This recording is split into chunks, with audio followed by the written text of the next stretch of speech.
kupitia maelekezo ya Daktari Samia Suluhu Hassan. Kama mnavyofahamu, ni Wizara ya Maliasili na Utalii iliyopewa jukumu la kuitangaza nchi kwa vivutio vyetu na mambo mengine yote.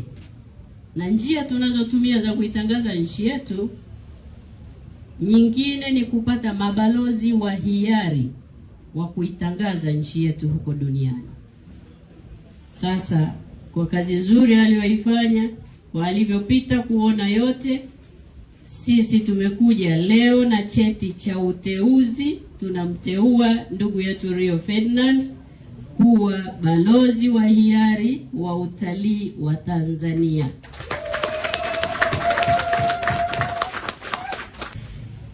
Kwa hiyo leo nimepata faraja kubwa kumuona hapa. Nilikuwa namfuatilia wakati anacheza, kwa najua ana watu wengi nyuma yake. Baada ya kuwa amemaliza muda wake kwenye michezo, yeye sasa hivi ni mtangazaji wa michezo kwenye TV mbalimbali, kwenye social media mbalimbali.